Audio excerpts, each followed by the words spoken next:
Então, vamos abrir a Bíblia. Primeiro, peço aos irmãos que abram a Bíblia no livro de Romanos, no capítulo 14.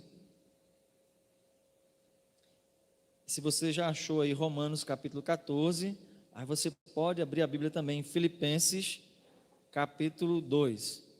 A gente vai fazer duas leituras desses textos bíblicos para trazer nessa tarde de hoje uma reflexão sobre o senhorio de Cristo. Jesus é o Senhor. Nós estamos aqui hoje porque Ele é o Senhor. Eu não estaria aqui hoje se Jesus não fosse o Senhor. Você também não estaria aqui hoje se você não viesse com aquele intuito de reconhecer Jesus como Senhor. Nós temos uma luta hoje, iniciando nesse início de ano, que é ensinar constantemente as doutrinas bíblicas nos nossos cultos. As doutrinas bíblicas, os princípios bíblicos que os batistas eles têm como base de sua fé, baseados na palavra. Nós estamos vivendo um tempo, como eu falei na nossa oração, de muitas igrejas evangélicas, mas muitas das igrejas evangélicas não compreendem o que é o evangelho, porque o evangelho não é uma porção mágica que resolve os problemas da nossa vida. Não, o evangelho não é isso. O evangelho não é uma porção mágica que a gente toma e tudo vira colorido, como nós muitas vezes encontramos mensagens do tipo pare de sofrer, ou também o evangelho, ele não tira a responsabilidade do ser humano e coloca ela nem para Deus e nem para o diabo. Porque vocês sabiam que há igrejas que falam que tudo que acontece ao meu redor, especificamente de coisas físicas, estão relacionadas a demônios, e nem sempre é assim. Também existem igrejas que falam que para você alcançar a bênção de Deus, você precisa fazer alianças com Deus.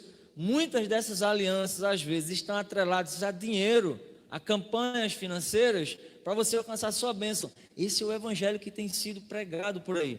Pastor, mas nessas igrejas, tem pessoas salvas da ira de Deus? Sim, porque Deus tem os seus salvos em qualquer lugar que pregue o evangelho do Senhor Jesus Cristo, como único Senhor e Salvador. Então eu não estou dizendo que os nossos irmãos de outras igrejas que a gente conhece, eles não estão salvos, não é isso que eu estou dizendo.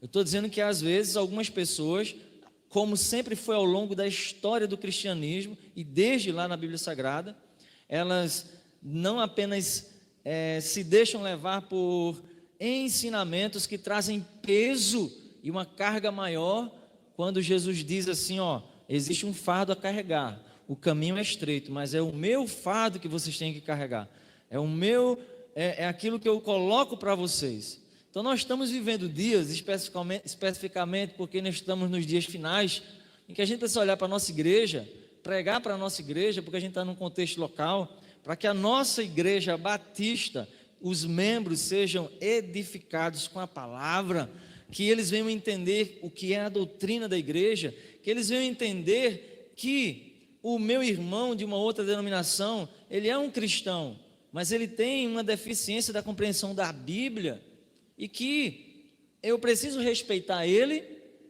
e nós vamos para o mesmo lugar. Porém, o que acontece muitas vezes é que os cristãos daqui da nossa igreja batista, por não estarem muitas vezes vindo a um estudo bíblico, por não estarem vindo a um culto de doutrina, por não estarem lendo a palavra de Deus, aí acham que as outras igrejas têm uma cereja no bolo que falta a nós. Eu vou repetir uma coisa que eu já tenho ouvido, eu ouvi recentemente de um irmão, mas já ouvi isso por 3 vezes, 2 com um evangélico e uma com uma pessoa de fora, e recentemente com um irmão, e que ele falou o seguinte, não especificamente esse irmão, mas só para você entender o que eu estou dizendo a você. Eu já citei isso aqui em outros cultos também. Perguntaram uma certa vez: pastor, na sua igreja tem culto de libertação?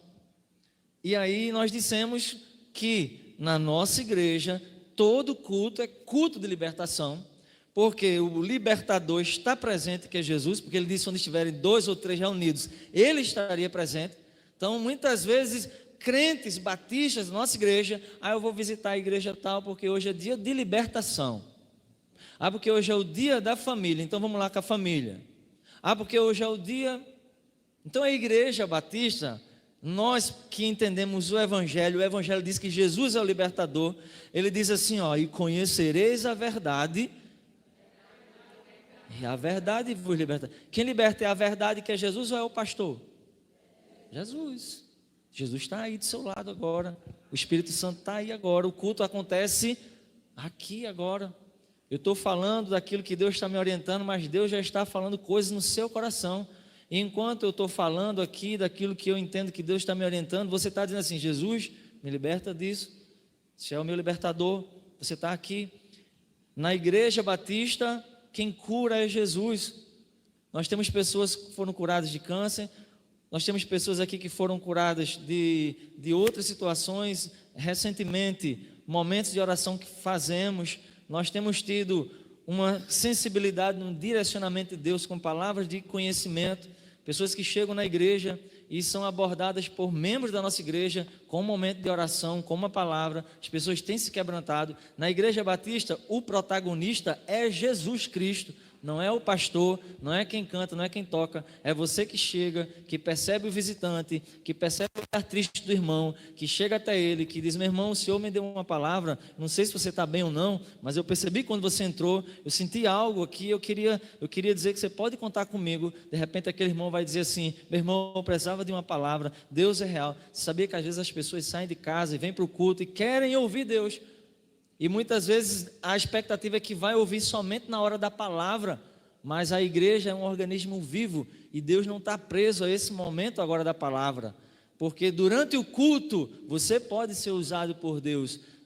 O Espírito Santo toca, existe o direcionamento do dom do Espírito, a palavra de revelação, a palavra de conhecimento.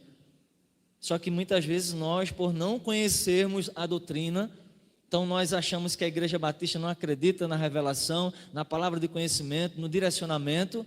E aí, de quem é a culpa? Muitas vezes sua, membro, que não vem àquele determinado culto, mas a grande responsabilidade é pastoral, é do ensino, é de a gente ter um culto da doutrina, a gente pregar a doutrina na igreja, pregar a palavra na igreja. Quantos estão entendendo? Amém? Então Jesus está aqui. Peço que você esteja muito atento à palavra de Deus. Como eu disse, eu estou aqui hoje porque Jesus me trouxe. Amém? Porque Ele é Senhor. Porque nós não fazemos as coisas por nós, nem por ninguém, mas por Jesus. E eu queria, nesse instante, então, ler os 2 textos bíblicos, porque isso que eu acabei de falar aqui, para vocês que estão aqui, os irmãos que estão acompanhando aí na internet, entender assim, qual o posicionamento batista sobre a salvação? A salvação está debaixo de todo aquele que reconhece Jesus como Senhor. Nós somos salvos de quê? Somos salvos da ira de Deus. Como assim a ira de Deus? Mas Deus não só é um Deus irado no Antigo Testamento? Não, Deus, Ele é um Deus que não muda.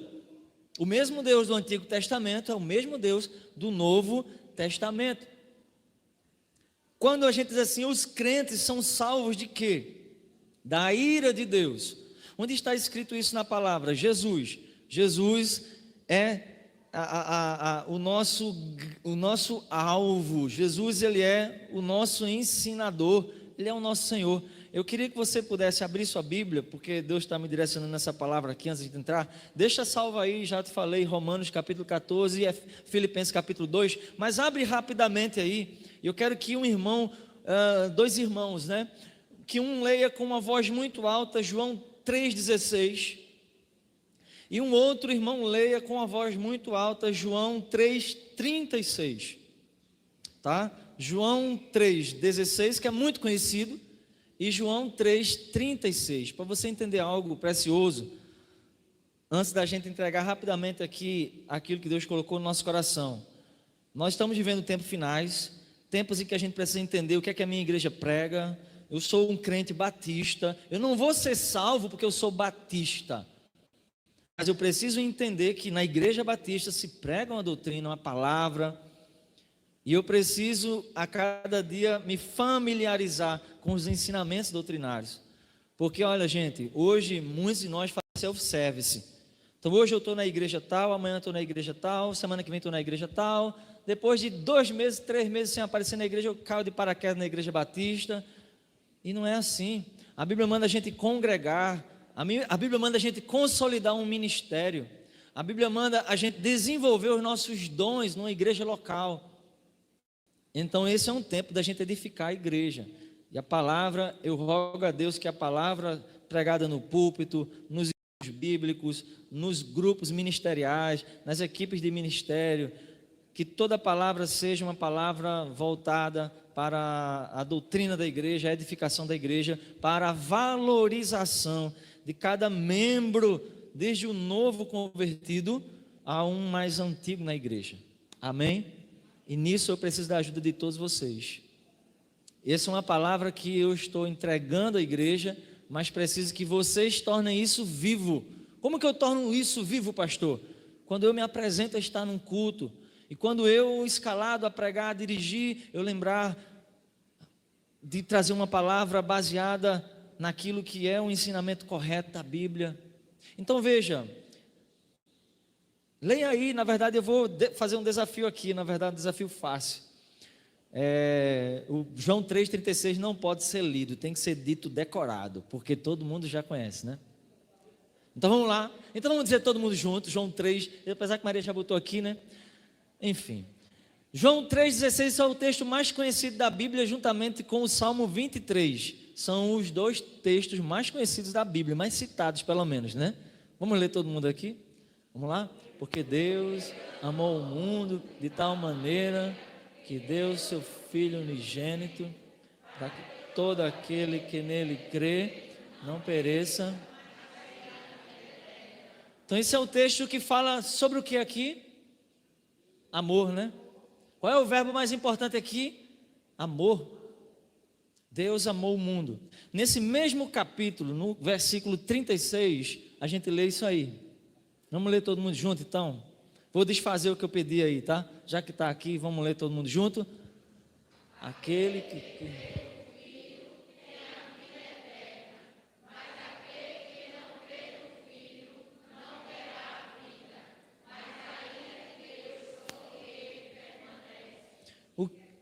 Misericórdia. O que me livra da ira de Deus? O que me livra da ira de Deus, baseado no texto aqui? Crer no Filho. Então vou perguntar novamente. Opa, pode falar, crer. Amém. O que Deus está irado, sim ou não? Então Deus não está só irado lá no Antigo Testamento, quando Ele mandava matar.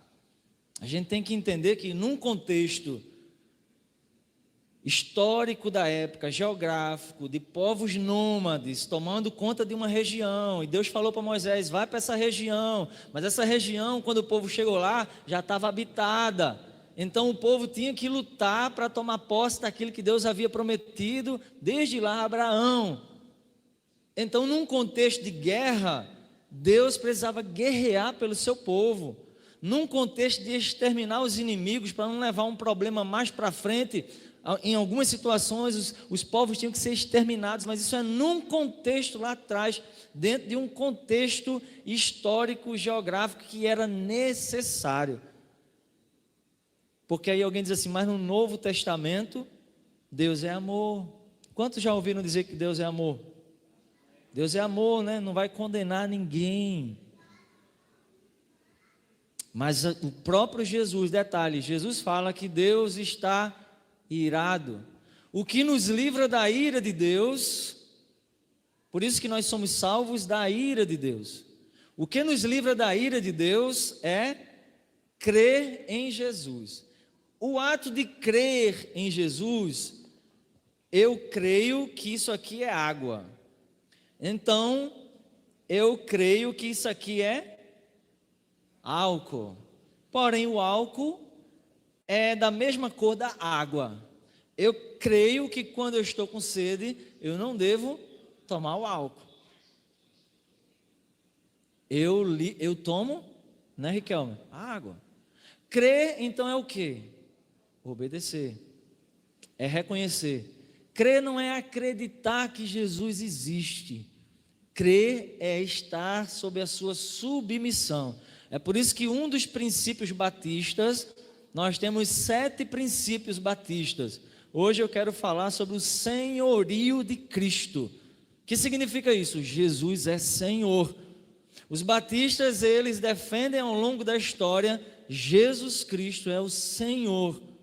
Isso significa que se eu creio em Jesus, eu preciso entender que Ele é Senhor da minha vida. O crer está atrelado ao obedecer. Então, nesses 2 textos bíblicos que eu pedi para vocês olharem antes, Romanos 14 e Filipenses 2, eu quero ler os 2 agora, porque aqui é simplesmente para vocês entenderem como é importante a gente conhecer a doutrina da igreja, o ensinamento. Então, os batistas creem que todo ser humano pode ser salvo, porque todo aquele que crê no Filho, ele não está debaixo da ira de Deus.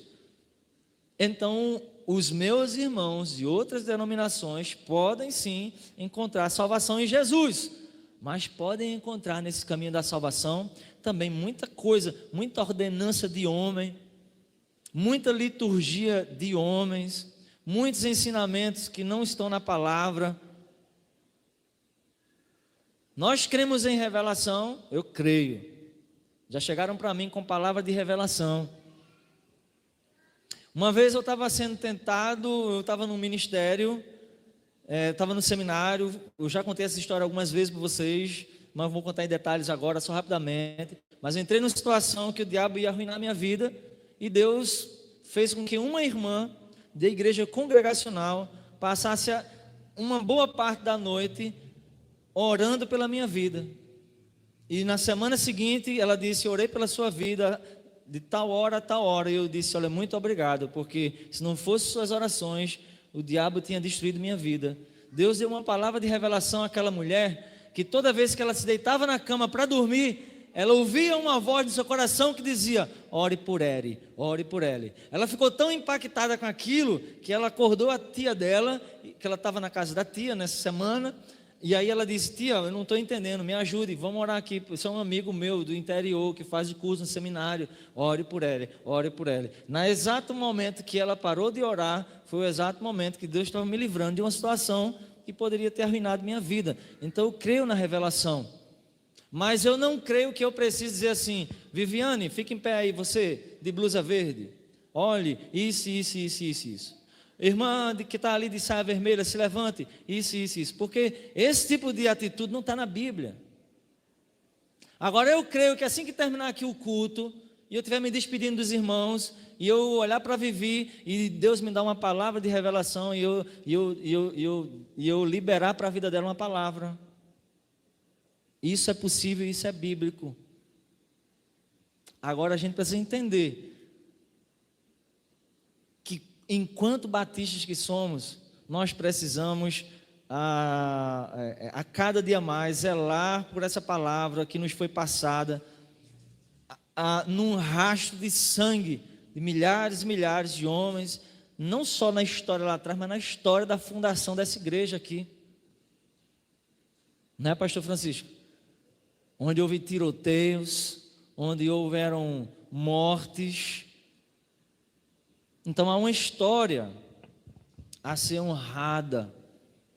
E eu queria justamente lembrar hoje aqui um princípio batista, que é um princípio bíblico, porque toda doutrina tem que estar atrelada à palavra.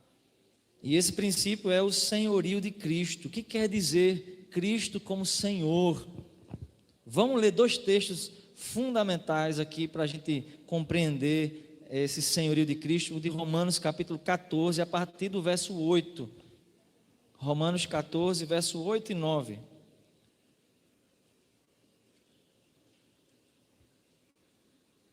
Que diz assim: se vivemos, vivemos para o Senhor. Se morremos, morremos para o Senhor.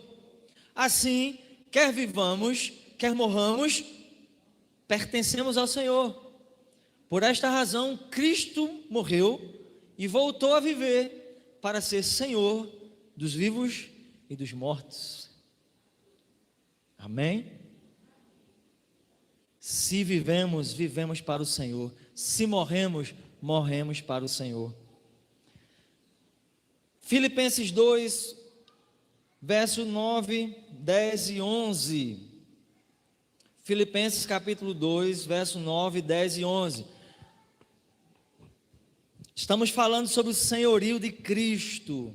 Olha, privilegiado é o ser humano que se diz cristão e que de fato tem Jesus como Senhor da sua vida. Sabe por quê? Porque Jesus é o Senhor do tempo, então Ele nunca atrasa, Ele sempre chega na hora certa.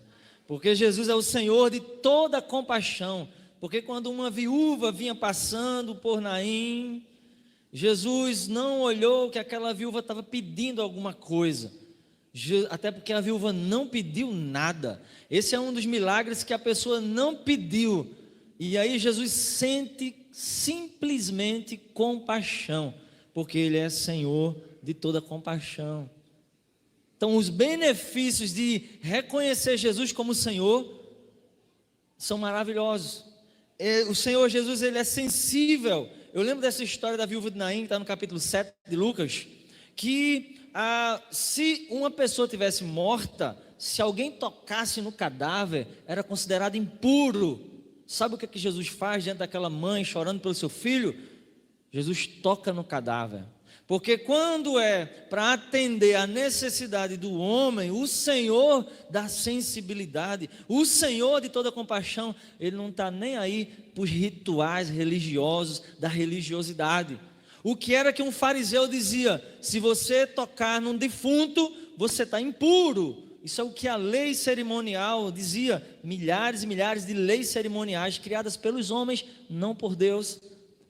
E Jesus vai e toca. Você sabe que quando Jesus tocasse num leproso, ele deveria ser colocado para fora, porque tocar num leproso era proibido. E Jesus toca num leproso para curar.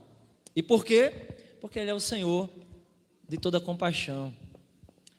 Quantos querem experimentar da compaixão de Jesus? Do seu amor, do tempo dele para todas as coisas.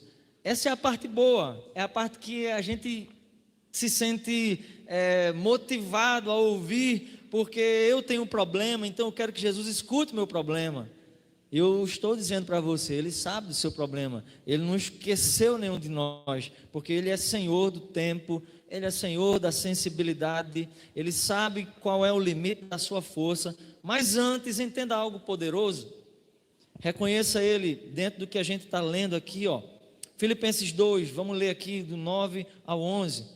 Deus o exaltou à mais alta posição e lhe deu um nome que está acima de todo nome, para que ao nome de Jesus se dobre todo o joelho, nos céus, na terra e debaixo da terra, e toda língua confesse que Jesus Cristo é o Senhor, para a glória de Deus Pai. Haverá um dia, se você puder imaginar isso, imagine. Haverá um dia que Buda estará de joelhos diante de Jesus. Haverá um dia que Maomé estará de joelhos diante de Jesus. Haverá um dia que Allan Kardec estará de joelhos diante de Jesus. Haverá um dia em que Mahatma Gandhi estará de joelhos diante de Jesus. Apocalipse fala que diante do trono de Deus estarão lá grandes e pequenos. Haverá um dia em que todo joelho se dobrará e vai reconhecer que Jesus é o Senhor. Haverá um dia em que essas pessoas que você hoje prega o Evangelho e rejeitam o Evangelho e ridicularizam da sua fé, haverá um dia em que eles estarão com os joelhos dobrados, reconhecendo a adoração somente a Jesus. Você consegue imaginar isso? Jesus, ele é Senhor de vivos e de mortos. Alguns dos joelhos não se dobram para Jesus hoje, mas irão se dobrar naquele grande dia.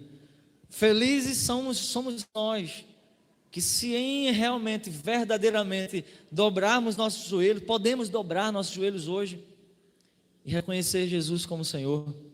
Mas mais do que isso, reconhecer Jesus como Senhor é algo que traz para a gente grandes desafios, porque a gente vive numa sociedade em que existem outros senhores, sim ou não? Existem outros senhores. O grande desafio é a gente estabelecer Jesus como Senhor da nossa vida. Um dos grandes senhores que existe hoje se chama eu, minha vontade. Por isso que esse é um Senhor a ser derrubado. E Jesus disse: se alguém quiser me seguir, negue o seu eu. Você sabe de que é composto o reino do seu eu? Vamos abrir a Bíblia. Abra sua Bíblia lá em Gálatas, por favor. Gálatas capítulo 5. Nós temos aí 4:30. Vamos aqui para mais uns 10 minutinhos, em nome de Jesus.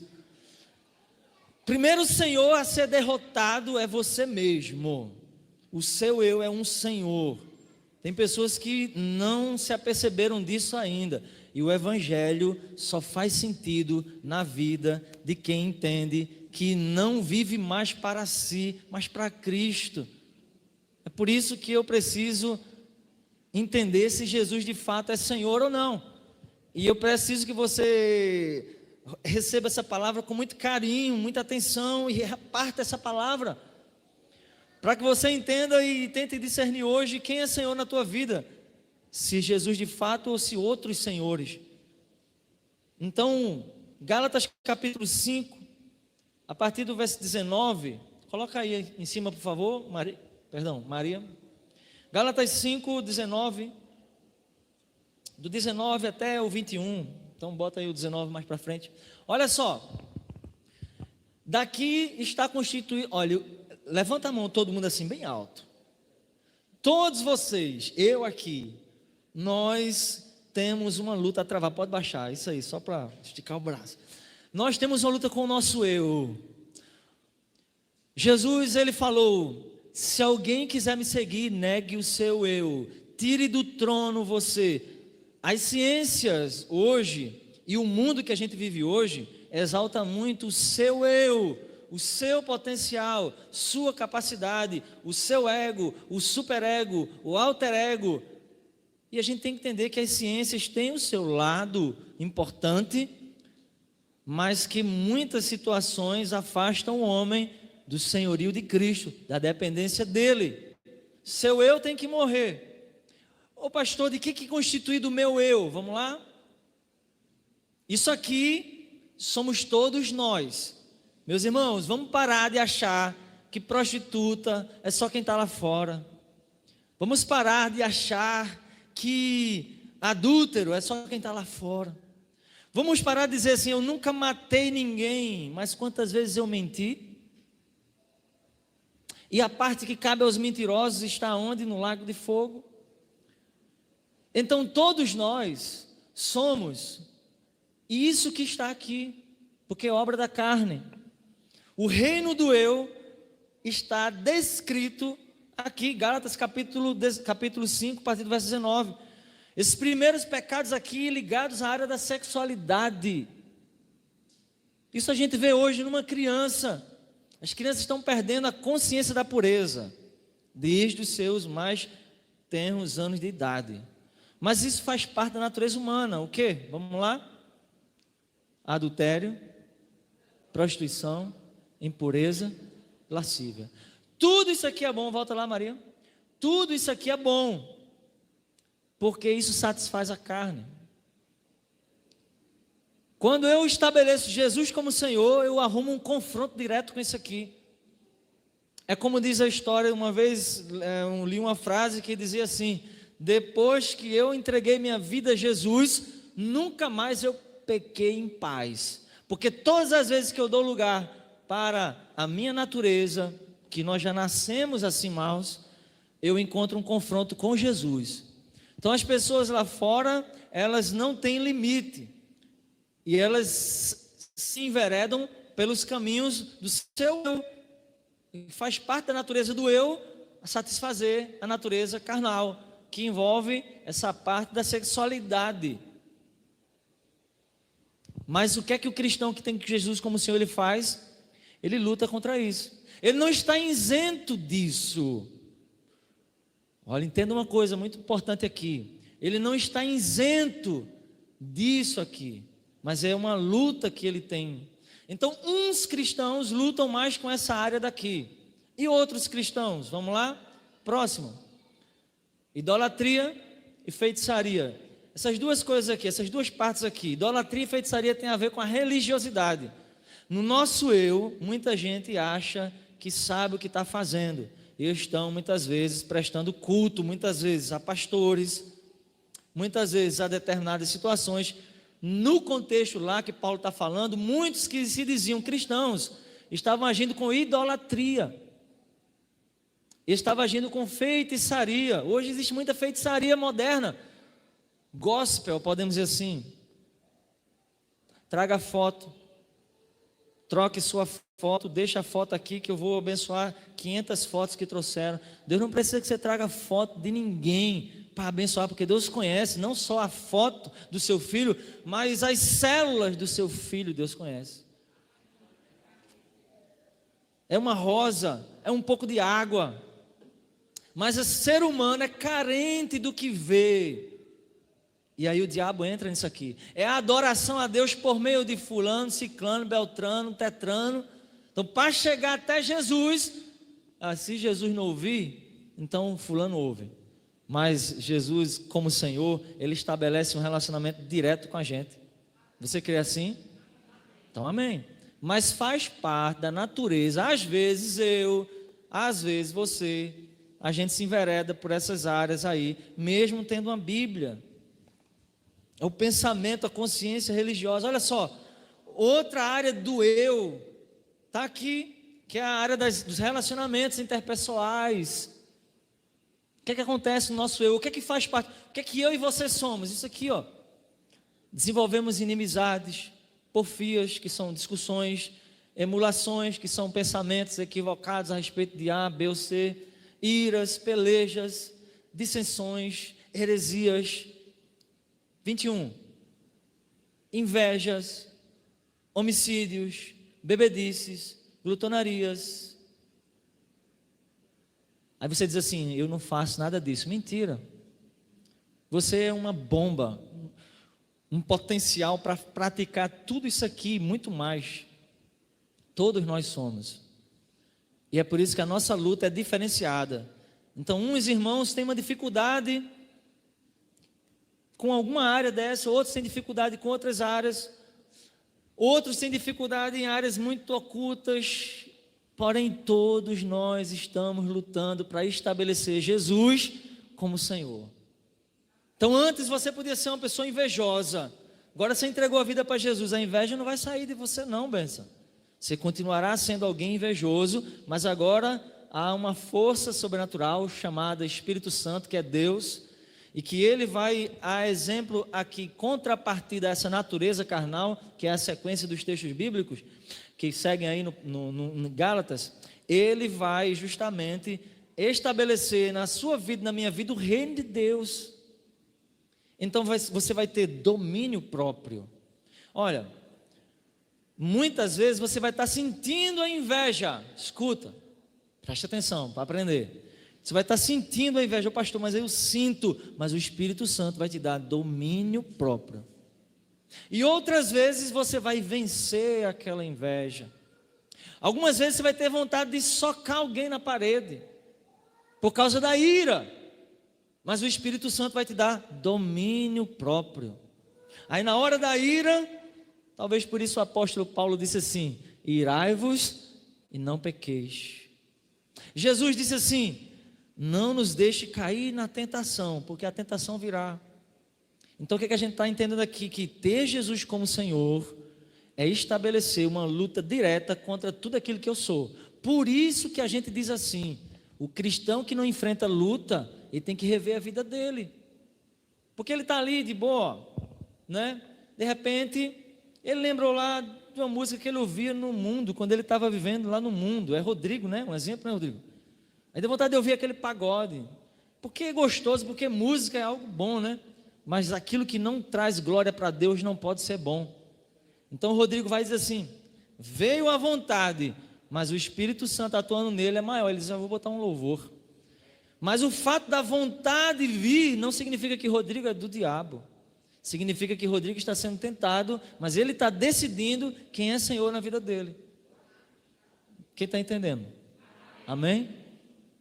Então essa é a luta que a gente tem. Esse é um grande inimigo que a gente tem, um grande Senhor, que somos nós mesmos, a luta do eu. O primeiro confronto que Jesus fez foi para que os seus discípulos fossem capazes de negar o seu eu, a ponto de que eles estabelecessem um relacionamento diferente, não só com Deus, mas com o seu próximo. Se alguém bater de um lado, dá o outro. Se alguém te chamar para caminhar 1 milha, que era o soldado romano que obrigava o judeu a carregar as cargas dele, Jesus disse assim: não reclame, sorria e caminhe 2 milhas. É fácil ser crente? Não é, mas é possível, porque com Jesus tudo é possível, gente. Amém? Vamos encerrar aqui, daqui a pouquinho, ainda estamos no nosso tempo. Deixa eu só dizer uma coisa para vocês. Abra sua Bíblia aí agora. 1 João capítulo 2, verso 15. Deixa eu dizer algo aqui para os irmãos, e entendam uma coisa muito forte. Nossa primeira responsabilidade, quando a gente reconhece Jesus como rei, acho que o novo convertido mais recente que a gente tem aqui é o nosso irmão Leandro. Mas ele já tem a responsabilidade, desde quando ele entrega a vida a Jesus, tanto quem chegou agora, como quem já está há mais de 30 anos na igreja, é a declaração, o você profetizar, é o evangelizar que Jesus é Senhor. Olha, professar que Jesus é Senhor, historicamente levou muita gente à morte. Muitos morreram sendo comidos por leões, por professar que Jesus é Senhor, numa época em que tinha que dizer que o imperador era Senhor, que César era Senhor. Dizer que Jesus Cristo era o Senhor era assinar um atestado de morte. Então, historicamente houve essas trajetórias de mortes, de tragédias, de muita maldade com seres humanos fiéis a Cristo, e que segundo Apocalipse, o sangue dos mártires, eles estão clamando que Jesus volte para ser exaltado, para que todos juntos sejam exaltados com aqueles que foram humilhados pelos homens. E nos dias de hoje, reconhecer Jesus como Senhor é levar essa mensagem adiante. Quem é o seu Senhor? Por que então que eu não faço isso? Porque meu pastor não permite. Não diga isso não, pelo amor de Deus. O pastor não tem poder de nada. Por que eu não faço isso? Por que hoje eu sou assim? Porque Jesus é o Senhor da minha vida. Ele estabelece um padrão para eu viver. Um desses padrões está aí em 1 João 2,15, que eu pedi para você colocar aí, ó. Não ameis o mundo, nem o que há no mundo, porque se alguém ama o mundo, o amor do Pai não está nele. Sabe um segundo Senhor que eu poderia colocar aqui hoje, além do eu? É o mundo, porque o mundo, ele estabelece uma fantasia de felicidade. Você vê os comerciais, o comercial da margarina, né? É sempre um casal que tem 2 filhos lindos. Eu não tenho nenhum. Ó, se o meu padrão de felicidade fosse o que o mundo colocaria, eu seria um homem feliz, porque eu não tenho um filho. Mas o meu padrão de felicidade é Jesus. Meu padrão de felicidade não pode ser um celular. Meu padrão de felicidade não pode ser uma condição financeira boa. É por isso que quando muitas vezes até a religiosidade, a posição religiosa traz um certo padrão de felicidade, como aconteceu com aqueles apóstolos que vinham felizes da vida porque eles oravam, os demônios caíam, eles colocavam as mãos e as enfermidades eram expulsas, e eles chegaram felizes falando para Jesus das maravilhas que estavam fazendo. Jesus disse, ó, não se alegre por isso, esse não é o padrão de felicidade de vocês. Se alegre porque os vossos nomes estão escritos no livro da vida. Esse é o padrão de felicidade. Mas o mundo, e a gente está em contato com o mundo direto. A gente tem um carro hoje, meu carro está ali, 2013, vou trocar ele daqui a 10 anos. Tem necessidade de ter um carro novo? Não, gente. Não tem necessidade de ter um carro melhor do que o que eu tenho. Mas a gente vê pessoas que têm que trocar de carro. Não estou questionando se isso é certo ou errado. Quero que você questione se isso é movido a quê? A um medo, a um padrão social estabelecido pelo mundo. Mas quando a gente se torna amigo do mundo, por que a gente se constitui inimigo de Deus? Porque muitas vezes, para entrar no padrão do mundo, eu vou ter que ser um pouco mais materialista do que o normal. E o meu irmão que sofre e padece, e a minha igreja que sofre e padece, eu esqueço do que Jesus disse, que eu devo repartir e não acumular. Isso não é um padrão comunista nem social, isso é o padrão de Jesus. O padrão do cristianismo é repartir. Se eu tenho, meu irmão também tem que ter. Se eu posso poupar aqui para o meu irmão ter, então eu vou fazer isso. Esse é o papel da igreja, mas é um outro senhor que a gente tem que lutar, o mundo. Então eu tenho que ter aquela roupa, eu tenho que ter aquele celular, eu não estou feliz se eu não tiver isso, se eu não tiver aquilo. Você tem lutado contra o mundo, contra o seu eu. Para a gente finalizar aqui, um dos outros grandes senhores que temos no mundo, sabe qual é? Está um pouco atrelado isso aí, mas Jesus fala que é Senhor mesmo, sabe? Vamos colocar aqui Mateus 6, 24, pode ser, Maria? Bota aí para a gente finalizar olhando isso aqui. Então os cristãos batistas, eles creem que Jesus é Senhor.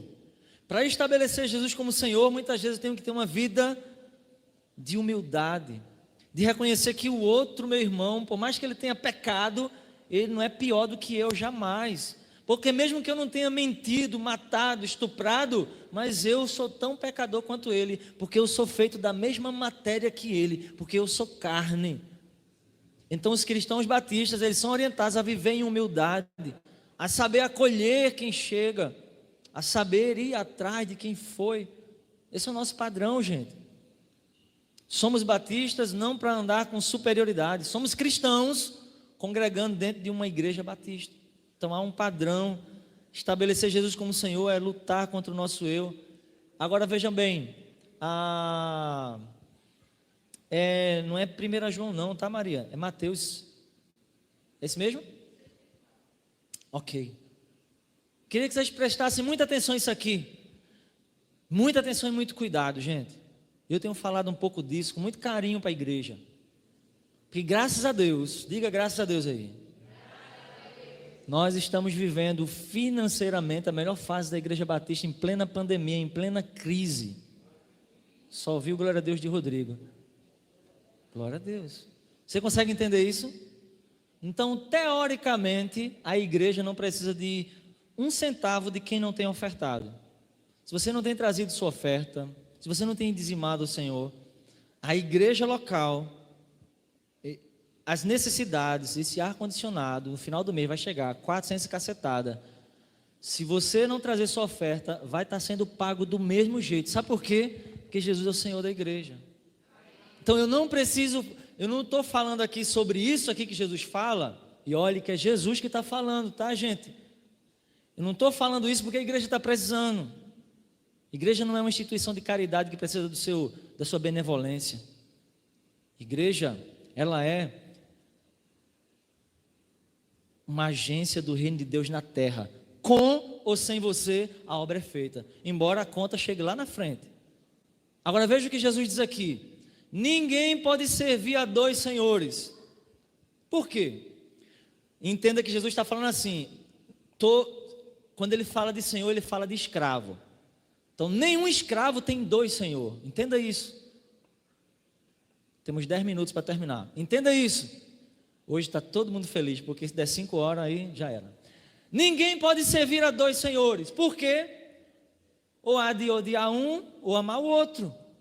Ou ele vai se dedicar a um, ou vai desprezar o outro. Entenda em nome de Jesus o que está escrito aqui pelo evangelista Mateus, das palavras de Jesus.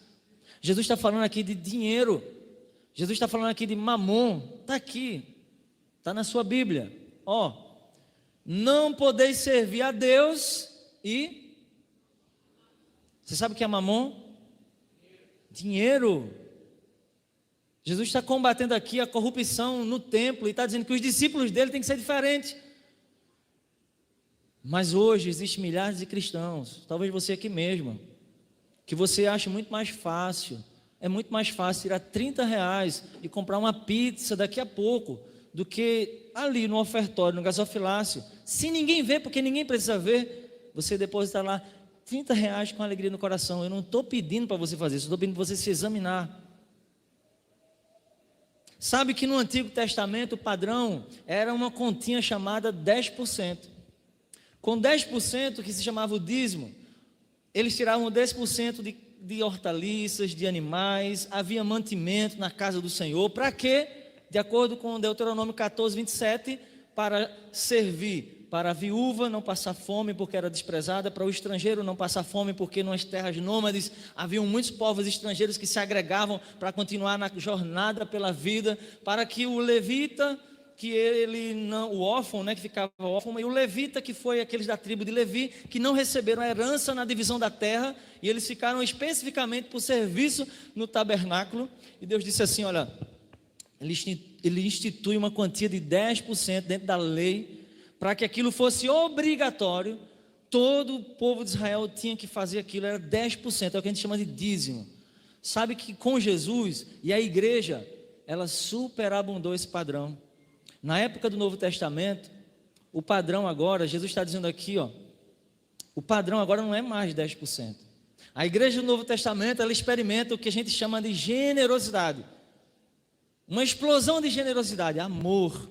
Olha, o amor era tanto que Paulo ele enfatiza isso e diz assim: olha, se você vai ofertar, e se você quiser dar todos os seus bens para os pobres, todos os seus bens, R$ 10 milhões, se você vai dar tudo para os pobres, mas se você não tiver amor, o que, gente?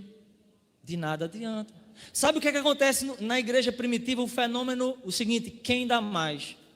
O que vai acontecer na igreja primitiva é quem dá mais.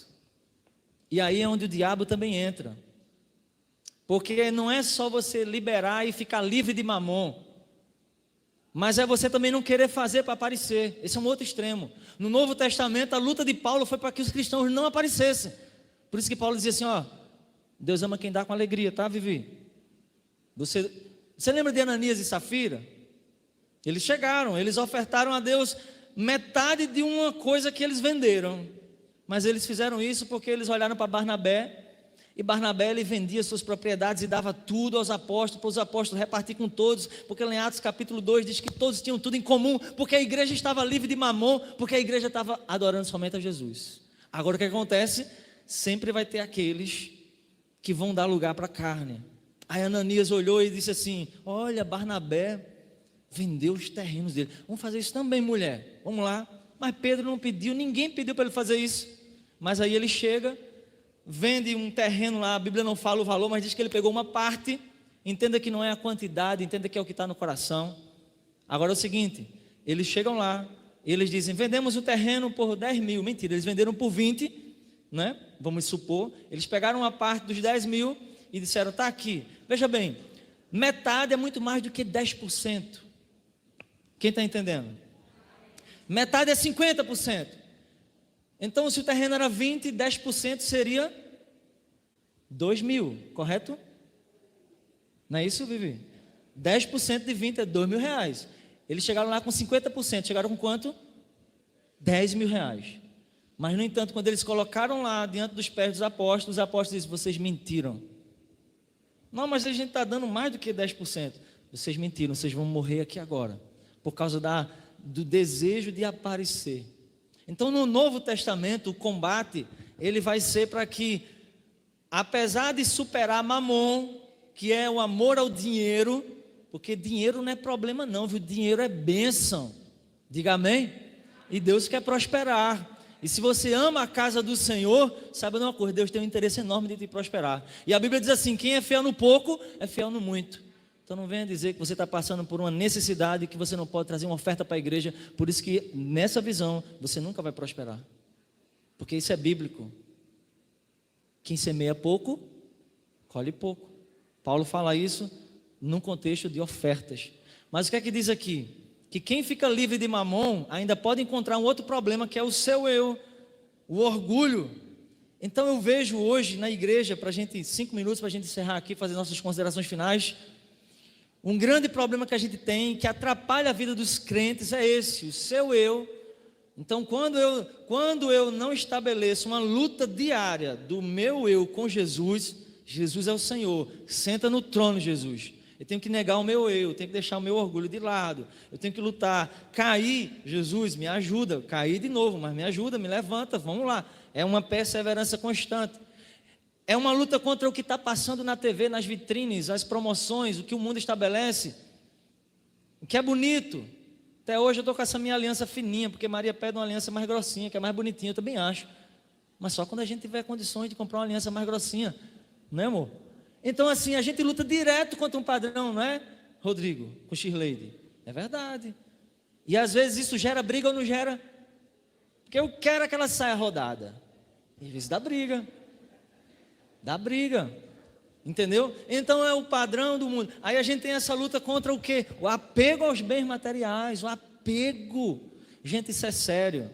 Eu queria que você examinasse o seu coração, se você é uma pessoa avarenta ou não. Quando foi que a última vez que você entregou uma oferta ao Senhor? Estou dizendo isso porque, graças a Deus, eu não preciso, mas o tesoureiro está aqui de prova, e ele sabe que com a sua oferta a gente poderia enviar mais para missões, porque a oferta de ninguém aqui aumenta o salário do pastor, não, gente. Vocês precisam vir numa sessão administrativa, entender a igreja não é proporcional, quanto mais você traz, mais aumenta o salário do pastor, isso não existe, não. Então o ato de você não entregar a sua oferta, eu me preocupo como pastor, se você não está servindo a Mamon. Eu me preocupo se você não está desprezando o Senhor dos Senhores e não está entregando algo para adorar a Deus por meio disso. Quem está entendendo? Essas são as 3 coisas que mais prejudicam a igreja hoje, entendeu, irmã Eliane? A luta contra o eu, porque o diabo não pode aprisionar você nos seus erros, porque ele sabe que faz parte da vida errar. Você tem que olhar para a cruz de Jesus e ponto final. O diabo não pode aprisionar a gente com a visão no mundo, no que é bonito e felicidade. A vida não é um comercial de margarina. Família é coisa complicada, relacionamento é complicado. Relacionamento interpessoal que a gente viu, quantas vezes nós temos dissensões, discussões, problemas, faz parte. Mas o que é que um crente faz? Ele luta contra isso para estabelecer: minha irmã Vivi, me perdoe de novo, errei com você, estamos aqui, estamos juntos, vamos para frente. Então Vivi não vai fazer um olhar de, Vivi vai dizer, eu te amo também, vamos para frente, porque a gente está no mesmo barco. E outra coisa é o dinheiro, que é terrível. Quando a gente tem uma igreja em que as pessoas não compreendem que o dinheiro pode se tornar um Deus, e a avareza é idolatria. Então não deixe com que isso reine no seu coração. Princípios batistas, hoje a gente viu sobre o senhorio de Cristo.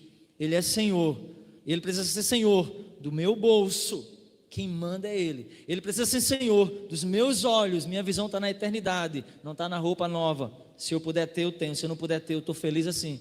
Minha visão tem que estar no padrão de felicidade de Jesus, não no que o mundo estabelece. Uma família com 2 filhos, filhos saudáveis, filhos perfeitos. Não, às vezes a gente tem que vir um problema para Jesus ser Senhor da nossa vida. Jesus é Senhor da minha vida, mesmo eu sendo miserável, pecador, porque Ele me amou antes de eu amar Ele. E vamos ficar de pé em nome de Jesus. E vamos fazer uma oração de entrega. Eu queria chamar Leandro aqui à frente. Eu pedi para Rodrigo vir aqui com ele. Leandro está por aí ou já foi embora? Está lá atrás. Vai lá, Rodrigo, pega ele lá. Porque eu perguntei a Leandro assim, na verdade ele perguntou, pastor, eu tenho que ir lá na frente. Aí eu disse, não, se você não quiser. Ele disse, eu quero ir. Porque eu queria muito que a gente orasse pela vida dele. Porque eu sei que Deus tem planos maravilhosos na vida dele. Aqui em Bom Jardim, aqui na nossa igreja, onde ele for, menos no mundo, né? Mas onde ele for, onde Jesus chama ele, pode olhar para frente, bênção. Onde Jesus for, encosta a mão assim nele, só para, né? Não pode chegar muito perto, né? Vamos orar pela vida de Leandro. Ele está entregando a vida a Jesus já há um tempo. E ore por ele. E se ele cair, que faz parte, a gente vai amar ele do mesmo jeito, vai arrastar ele para cá, para que Jesus seja cumpra, né? O que tem para fazer na vida dele. Eu queria que você estendesse sua mão para abençoar a vida de Leandro nesse momento. Estenda sua mão em direção a ele e vamos orar, agradecidos a Deus por essa palavra. Jesus é Senhor, Jesus é Senhor. Pai, nesse momento nós te agradecemos por essa palavra, porque através dela nós entendemos o quanto nós precisamos mudar, não como pessoas que não vamos nunca mais errar, mas mudar em ser perseverante, em estabelecer o que é princípio bíblico, em fazer aquilo que agrada. Eu quero te agradecer nesse momento também, Pai, pela vida de Leandro. Tua palavra diz: aquele que me confessar diante dos homens, eu confessarei diante do meu Pai que está no céu. E Leandro hoje, Pai, para alguns já tomavam conhecimento, mas ele faz esse ato simbólico aqui, e nós declaramos com as nossas mãos sobre ele também, de maneira profética, Pai, bênção sobre a vida dele, que ele receba todo o nosso amor, toda a vibração do nosso amor, do nosso pensamento agora em direção a ele, que ele se sinta acolhido, Pai, e que ele tão logo venha a acolher mais pessoas, a estar servindo a tua igreja, a estar orando, impondo as mãos, curando vidas, testemunhando para a glória do teu nome, Pai. Sustenta ele nas tuas poderosas mãos, Pai. Livra ele de todas as ciladas do maligno, Pai, e ajuda-o nas lutas diárias contra o pecado, contra o seu eu, que é a luta que todos temos, Pai. Nós oramos pela vida de Leandro, eu oro pela vida da tua igreja, te pedimos paz, te pedimos livramento, Jesus, te pedimos uma semana de bênção, para a honra e glória do teu nome. Assim nós oramos e te agradecemos em nome de Jesus, amém? Deus abençoe a igreja, lembrando também que se você quiser ajudar o irmão Leandro, ele está com o delivery, né? Jantar, almoço, pega o contato dele, tá bom? Deus abençoe os amados irmãos, e até quarta-feira, se Deus assim nos permitir.